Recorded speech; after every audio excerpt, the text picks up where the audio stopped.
여러분 신현수 장로님을 아시는 분들이 많을 겁니다.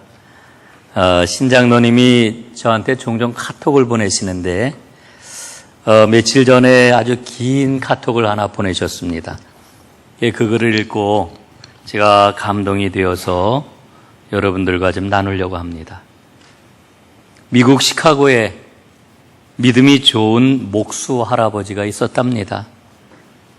어느 날 이 목수 할아버지가 나가고 있는 시카고 교회에서 중국에 있는 고아원에 옷가지를 보내기로 하고 교인들이 옷을 모았습니다. 그리고 그 옷을 담기 위해서 나무 상자를 짰지요. 나무 상자에다가 옷을 다 넣고 이 할아버지가 마무리 작업으로 모치를 하고 일을 끝냈습니다. 그런데 일을 모두 마치고 나서 보니까 불사 이 주머니에 넣었던 안경이 없어진 겁니다. 이 안경이 어디 갔을까? 앞만 찾아도 없는 거지요. 근데 그 당시가 미국 대공황 시기 1920년대였기 때문에 하루 벌어서 하루 먹기도 힘든 이와 같은 그런 상황이었습니다. 그때에 20달러나 하는 거금을 들여서 산 안경이었기 때문에 그 안경을 계속 찾다가 결국은 찾지 못하고 이 할아버지는 낙심한 채 집으로 돌아갔습니다. 그리고 세월이 흘렀습니다. 교회에서 옷을 보내주었던 그 중국의 고아원 원장님이 시카고에 있는 교회를 방문하게 되었습니다. 주일 저녁 시간에 이분이 나와서 간증을 하게 되었지요. 원장님이 나와서 강단에 섰습니다. 그리고는 이 시카고 교회에서 계속해서 고아원을 후원해 주어가지고 옷가지들을 보내주어가지고 얼마나 감사한지 모르겠다고 이렇게 이야기를 합니다. 그런데 그 가운데 뭐라고 이야기를 했는고 하니 무엇보다도 감사한 건 보내주신 안경이 고마웠습니다. 이렇게 얘기를 하는 거였어요. 그 원장님은 당시에 이 공산당원들이 고아원에 들이닥쳐가지고 기물을 마구 부수고 난리를 쳤는데 그때 자기 안경이 땅바닥에 떨어져가지고 그만 안경이 부서지고 말았던 거지요. 안경을 잃어버린 이 원장님은 앞이 제대로 보이지 않아가지고 잘 보이지 않으니까 두통까지 막 따르게 되고 일을 제대로 할 수 없었던 겁니다. 그래서 하나님 앞에 기도를 하기 시작을 했어요. 하나님, 안경을 주셔야 되겠습니다. 안경이 없이는 일을 못하겠습니다. 이렇게 기도를 하는데 시카고에서 옷상자가 왔고 옷상자를 정리하는데 거기에서 안경이 나온 것이었습니다. 얼마나 기쁘든지 안경을 닦아가지고 안경을 딱 썼더니 정말 맞춘 것처럼 자기 눈에 딱 맞는 것이었습니다. 하나님이 나를 위해 보내주셨구나 이런 생각을 하고 감사함으로 안경을 쓰게 되었다는 그런 간증이었습니다. 교인들은 이 원장님의 안경 이야기가 무슨 이야기인지 모르고 들었지만 뒷자리에서 조용히 앉아있던 할아버지는 그 이야기를 들으면서 눈물이 계속해서 흘러내렸습니다. 평범한 목수에 불과한 자신의 실수까지도 우리 하나님께서는 완벽하게 사용하시는구나. 하나님의 그 놀라운 계획이 너무나도 감사하게 강하게 느껴졌던 거지요. 제가 이 이야기를 쭉 읽는데 마음이 뭉클하더라고요. 여러분 왜 마음이 뭉클해졌습니까? 하나님의 섭리, 하나님의 은혜가 느껴졌기 때문이지요. 하나님의 긍휼이 정말 크다 하는 그런 생각을 갖습니다.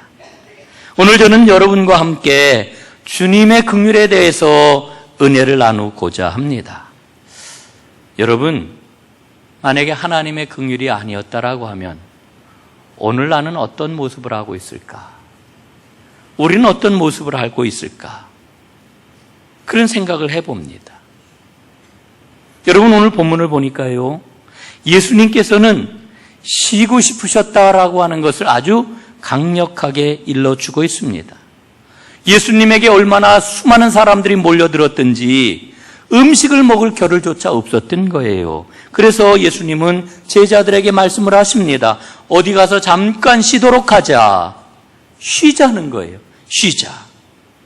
여러분 오늘 보면 배경을 보면은요, 예수님의 제자들을 파송을 하지요. 둘씩 짝을 지어가지고 가서 복음을 전하라고 파송을 합니다. 자기의 역할을 다 감당하고 온 제자들이 사역 보고를 예수님께 드리지요. 그 다음에 이어지는 말씀이 바로 오늘 본문입니다. 제자들은 자신들이 복음을 전하였을 때에 일어났던 놀라운 일들을 이야기를 했습니다. 그런데 예수님께서 그 모든 이야기를 듣고 나신 다음에 하셨던 말씀은 뜻밖인 거예요. 가서 우리 잠깐 쉬도록 하자. 어디 가서 우리 잠깐이라도 쉬도록 하자. 예수님 말씀하시는 겁니다. 그래서 제자들과 예수님께서는 배를 타고 한적한 곳으로 가셨습니다. 그런데 말이지요, 사람들이 예수님이 한적한 곳으로 쉬러 가셨는데 거기까지도 어떻게 알았는지 소문이 퍼져가지고 사람들이 구름대처럼 모여드는 겁니다. 여러분, 이런 상황을 놓고 예수님께서는 육신적으로 얼마나 힘드셨을까, 얼마나 피곤하셨을까 생각을 해봅니다. 만약에 내가 이와 같은 상황을 만난다면 내가 이와 같은 상황 앞에서 어떤 반응을 보일까 생각을 해봅니다. 아마도 아유 피곤해, 아유 힘들어, 이런 생각이 먼저 들었을 것 같아요.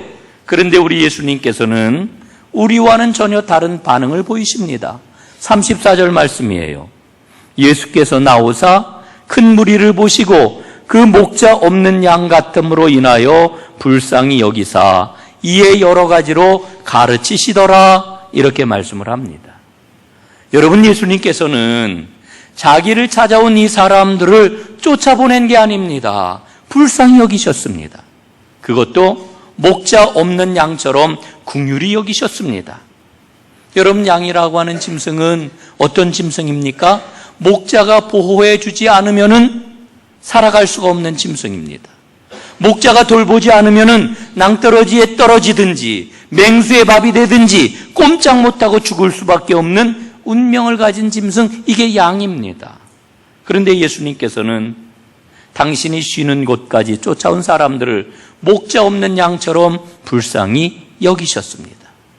도움을 청하고 새로운 삶을 갈망하며 손을 내미는 그 사람들의 손을 붙잡아 주시고 그들을 세워주셨단 말이지요.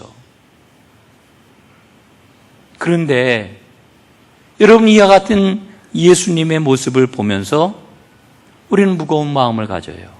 예? 아주 기쁘고 감사한 장면이지만 동시에 무거운 마음을 갖습니다.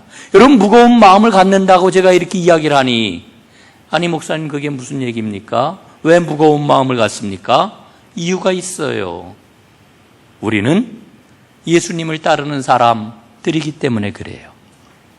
여러분, 예수를 믿고 나서 믿고 나서 지금까지 여러분 가장 많이 듣는 말이 무엇입니까? 가장 많이 듣는 말이 아마도 사명이라고 하는 말일 겁니다. 사명, 이게 얼마나 어려운 말이에요. 얼마나 무거운 말이에요. 여러분, 이 사명이라고 하는 말은 아마도 1차적으로 교회에서 어떤 직임을 맡겨 주어가지고 그 직임을, 그 미션을 수행하는 이러한 거룩한 일, 이런 게 사명이라고 우리는 생각을 합니다. 맞습니다. 그런데 그런 직임을 갖지 않아도 우리는 예수를 믿잖아요. 그러니까 예수를 믿으니까 적어도 예수님의 사랑을 실천하며 살아가야지, 이런 마음이 우리에게 있단 말입니다. 여러분, 이런 마음이 바로 사명의 마음이에요. 그런 의미에서 우리는 모두 다 사명을 가진 사람이라고 이야기할 수 있습니다. 다른 사람보다 사랑이 풍성해야지, 남을 더 도와야지, 나 자신의 이익이 아니라 다른 사람을 위해 주고 세상을 올바르게 하는데 앞장서야지, 그리고 궁극적으로는 주님의 복음을 전하면서 생명을 구원해야지. 이게 바로 우리의 마음속에 있는 우리의 마음 아닙니까? 그래서 우리는 늘 예수님을 바라보면서 예수님처럼 나도 그래야 한다라고 하는 부담감이 있습니다. 거룩한 부담감이에요. 거룩한 부담감. 그런데 이 부담감을 앞에 놓고 생각을 해보면은 이 부담감하고 우리의 실제적인 삶의 모습하고는 너무나도 동떨어져 있는 것을 보게 됩니다. 격차가 너무나도 멀리 벌어져 있는 것을 보게 됩니다. 그래서 우리는 낙심하는 거예요. 그래서 우리는 때로는 포기하고 싶은 거예요. 아, 나는 안 되는가 봐. 나는 왜 맨날 이 모양이지? 이러면서 우리는 낙심하는 마음을 갖게 된다라고 하는 겁니다. 그런데 여러분, 오늘 말씀을 보니까요, 주님께서 우리에게 사명에 대해서 새롭게 말씀을 해주고 계셔요. 주님이 말씀하시는 사명은 어떤 겁니까? 내가 내 힘 가지고 감당하는 게 아니다. 예수님은 오늘 이 말씀을 우리에게 하고 싶은 거예요. 여러분, 사명은 내 힘 가지고 내가 감당하는 게 아닙니다. 예? 이제까지 우리는 생각을 내가 나의 힘 가지고 나의 재능 가지고 나의 지혜를 가지고 감당하는 거라고 이렇게 생각을 해왔는데, 하나님께서는 우리에게 사명을 주시기는 하지만 그런 모습으로 우리에게 사명을 주시는 게 아니에요. 사명이란 하나님의 힘 가지고 감당하는 겁니다. 하나님의 능력 가지고 하나님의 지혜 가지고 사명을 감당하도록 하나님은 우리를 인도해 주시는 거지요. 그래서 하나님께서는 사명을 감당할 수 있도록 우리에게 하나님의 경로를 마련해 놓으셨습니다. 여러분, 그게 뭘까요? 여러분, 지금 말씀드리는 그런 그 내용입니다만은 하나님은 사명을 우리에게 먼저 주시는 게 아니에요. 너에게 사명이 있다, 이걸 먼저 말씀하시는 게 아니에요. 우리 주님께서는 언제나 반드시 먼저 무엇을 주시느냐? 쉼을 주셔요. 위로를 주셔요. 평안함을 주셔요. 이게 예수님의 방법입니다. 한마디로 이야기를 하면은 긍휼을 누리라는 거예요. 먼저 긍휼을 누려라. 그리고 그 긍휼이 흘러넘치게 해라. 여러분, 우리에게 주님이 주시는 긍휼이 흘러넘치게 될 때에 우리는 자신도 모르게 사명을 감당하는 삶을 살게 될 줄로 믿습니다. 이게 사명자의 삶이에요. 여러분, 그렇다면 주님께서 우리에게 긍휼을 누리게 하시는 구체적인 방법이 뭘까요? 오늘 말씀 가운데 첫 번째 답이 있습니다. 앞에서 이미 살펴봤던 말씀이에요. 따로 어디로 가서 잠깐 쉬도록 하자. 쉬도록 하자. 주님은 우리에게 쉼을 주셔요. 여러분, 주님의 일을 감당하는 것은 쉬운 일이 아닙니다. 말씀을 배우고 말씀을 가르치고 전도를 하고 사람들을 만나는 거, 여러분, 어려운 일이에요. 피곤해서 지치기 쉬운 일입니다. 그래서 예수님께서는 제자들에게 따로 한적한 곳으로 가서 쉬자, 이렇게 말씀을 하시는 거지요. 여러분, 쉼을 통해 가지고 안식을 누리고 새 힘을 얻을 수가 있습니다. 어떤 권사님이 10년 넘게 일을 하시다가 지지난 주에 그 일을 정리를 하셨어요. 그리고 10월 달까지 쉬신대요.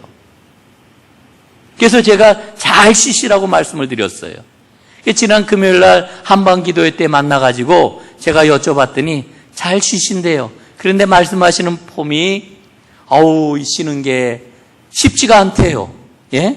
이상하지요? 쉬는 게 쉽지가 않대. 노는 게 쉽지가 않대요.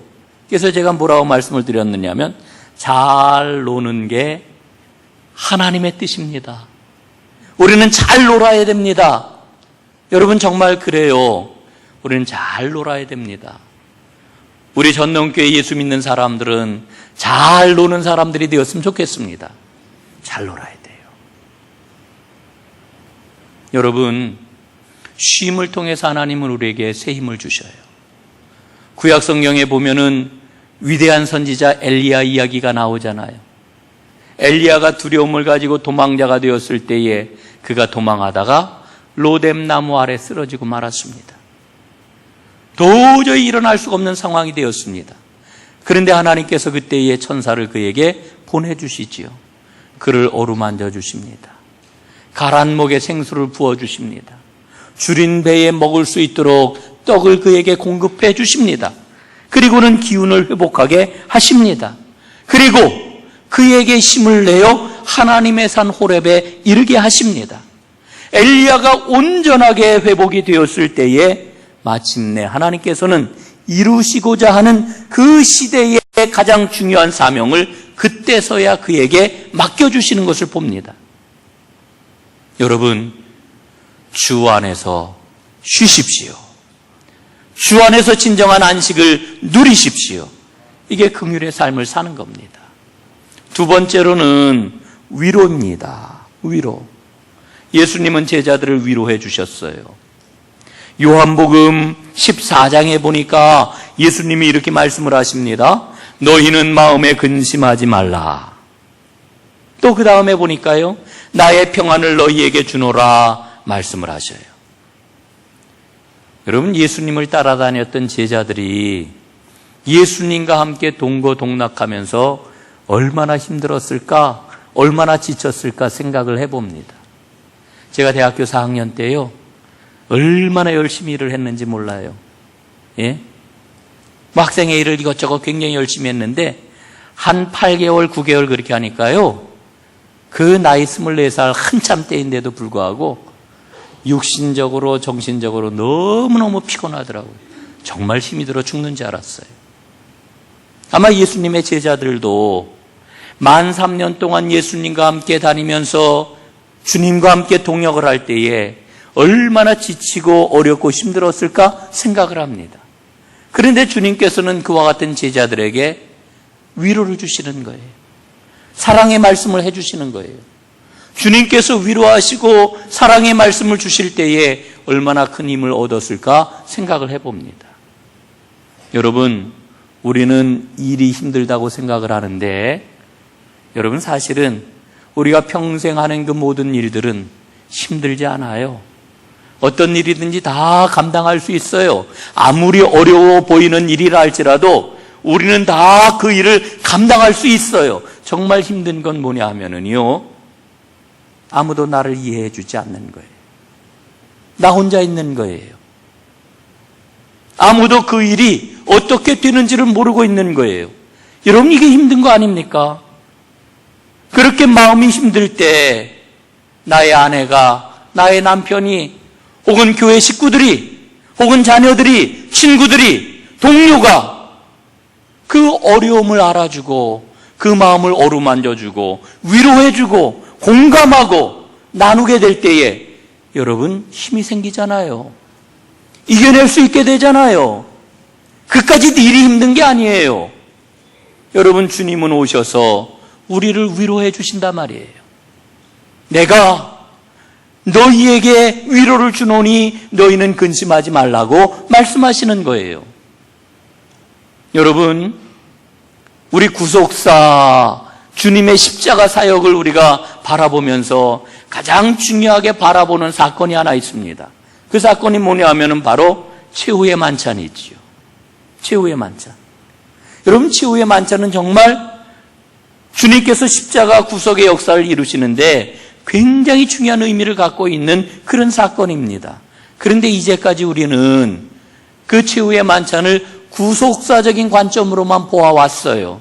그런데 이 최후의 만찬을 좀 새롭게 볼 필요가 있어요. 새롭게 보는 건 어떤 거냐? 3년 동안 예수님과 함께 동역하면서 지칠 대로 지친 제자들에게 우리 주님께서 평안과 쉼과 위로와 기쁨을 주시려고 주님이 베푸신 성대한 잔치, 주님이 베푸신 커다란 잔치. 여러분, 우리 예수님이 호스트가 되셔가지고 제자들을 식탁으로 초청하셔서 식탁을 함께 나누신 거예요. 여러분, 그 자리에서 제자들이 얼마나 큰 위로를 받았을까요? 그 자리에서 얼마나 큰 평안을 누렸을까요? 주님께서 주신 그 위로와 평안은 그들의 생에 평생토록 두고 제자들에게 큰 힘이 되었을 것입니다. 여러분, 오늘 주님께서 그 위로를 여러분들에게 주시기를 원하십니다. 주님의 위로를 누리는 주님의 사람들 다 되시기를 간절히 바랍니다. 세 번째로는 제자들에게 평강을 주셨다라고 하는 거지요. 요한복음 20장에 보면은 너희에게 평강이 있을지어다 하는 말씀이 세 번에 걸쳐 나옵니다. 여러분이 평강을 주시는 이 말씀은요, 그냥 주신 말씀이 아니에요. 부활하신 예수님이 주신 말씀입니다. 부활하셔서 제자들에게 제일 처음 주셨던 말씀이고, 부활하신 예수님께서 제자들에게 거듭해서 주신 말씀이 평강이 있을지어다 하는 말씀이에요. 여러분, 이 말씀을 통해 우리가 무엇을 깨닫습니까? 주님의 사명을 감당하는데 가장 필요한 힘이 바로 평강이로구나. 이 평강을 통해 가지고 우리 주님께서는 긍휼의 마음을 제자들이 갖기를 원하셨던 겁니다. 주님은 우리에게 쉼을 주시고 위로를 주시고 평강을 주시고, 그래서 우리로 하여금 하나님의 긍휼을 풍성하게 누리도록 인도해 주시는 거지요. 여러분, 존 파이퍼라고 하는 목사님이 계셔요. 복음주의권의 아주 유명한 목사님인데, 이 존 파이퍼가 쓴 그분의 사역이라고 하는 책에 보면은 켄트 퓨즈라고 하는 목사님이 경험을 했던 영국 런던의 한 유명한 교회의 사역을 소개를 하고 있습니다. 그 교회는 런던 빈민 지역의 여러 개의 선교센터를 갖고 있는 교회였습니다.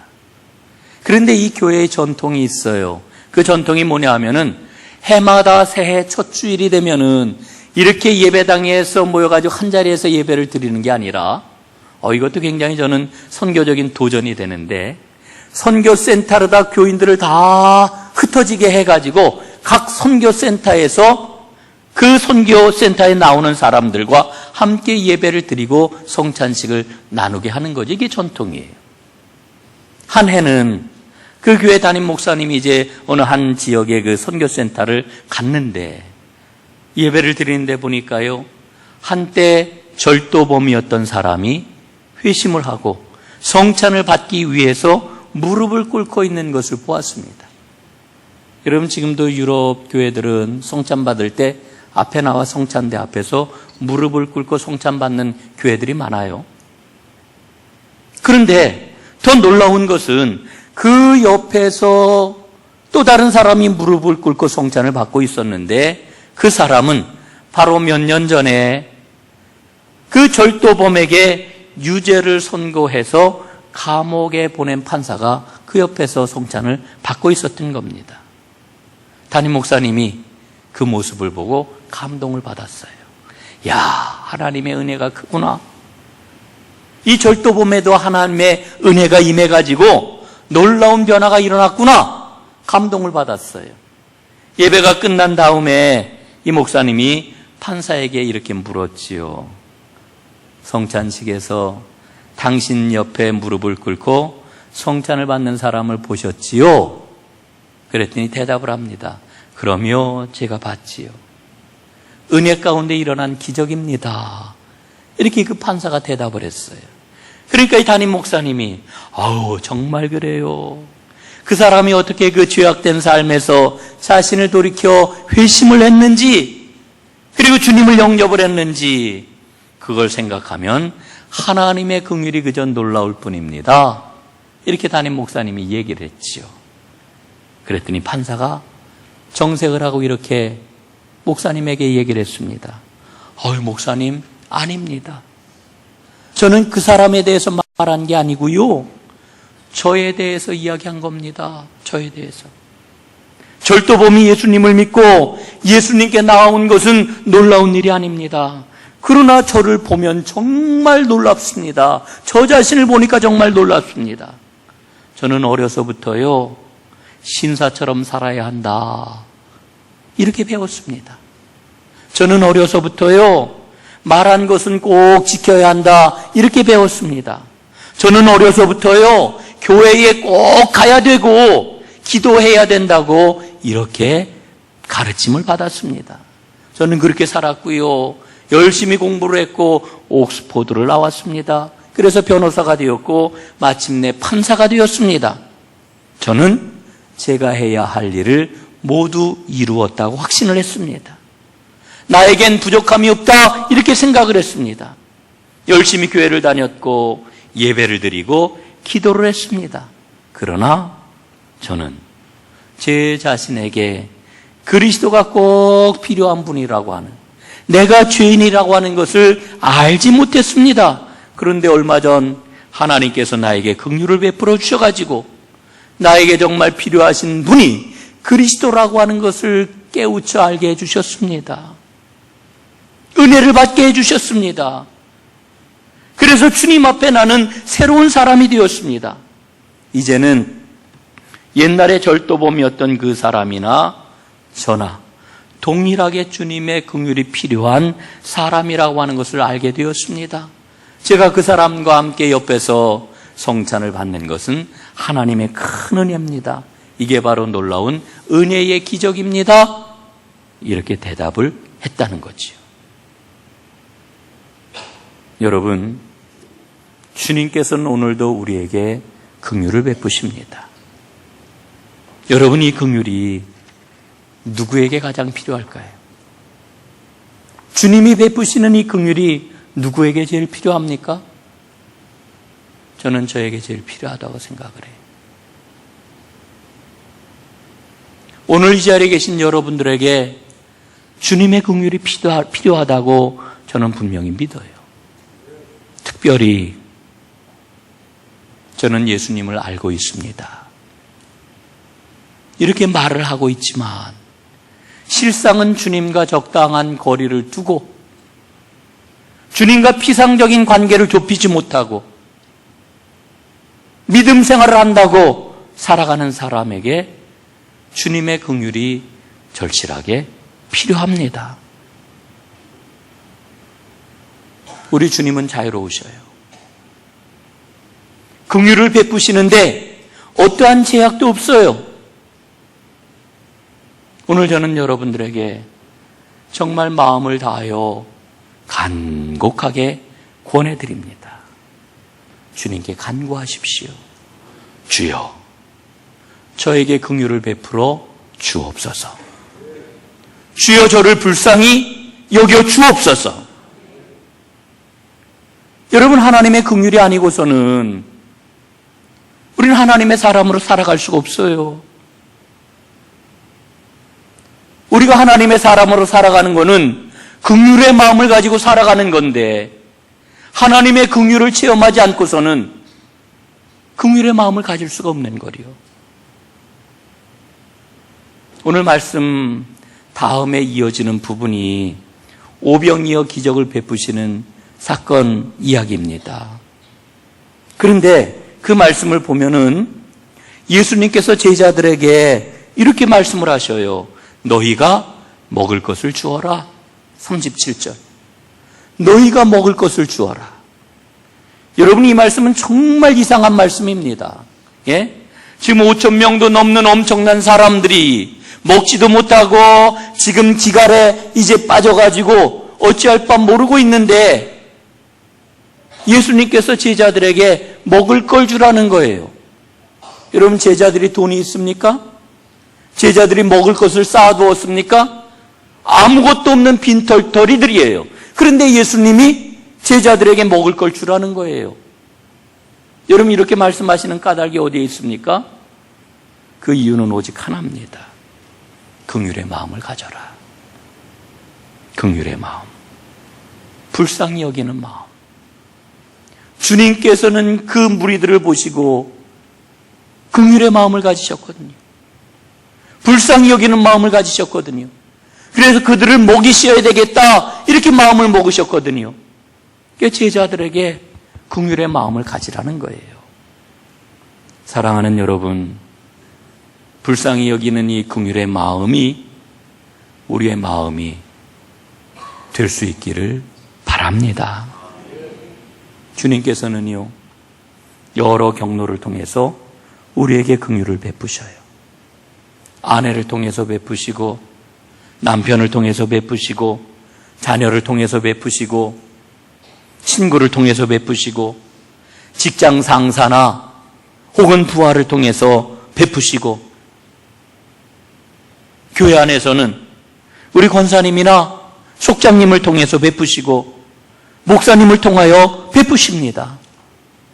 또는 우리가 기도하는 가운데, 말씀을 듣는 가운데, 말씀을 읽는 가운데, 찬양하는 가운데, 대화하는 가운데, 여행하는 가운데, 함께 힘을 모아서 일을 하는 가운데 하나님은 긍휼을 베푸셔요. 오늘도 긍휼을 베푸십니다. 하나님께서는 이 한 주간도 수많은 사람과 수많은 일을 통해 가지고 우리에게 긍휼을 베푸실 것입니다. 여러분, 하나님께서 이렇게 긍휼을 베푸실 때에 하나님의 긍휼을 놓치지 않는 하나님의 사람이 되시기를 간절히 바랍니다. 꼭 붙잡으세요. 그리고 충만하게 누리세요. 그래서 긍휼이 흘러넘치는 하나님의 사람이 꼭 되시기를 바랍니다. 하나님의 긍휼이 세상을 구원합니다. 그렇기 때문에 하나님께서는 오늘도 물 붓듯이 긍휼을 부어주시는 거지요. 물 붓듯이 부어주셔요. 긍휼의 마음이 있는 하나님의 사람 다 될 수 있기를 주님의 이름으로 축원합니다. 기도하겠습니다.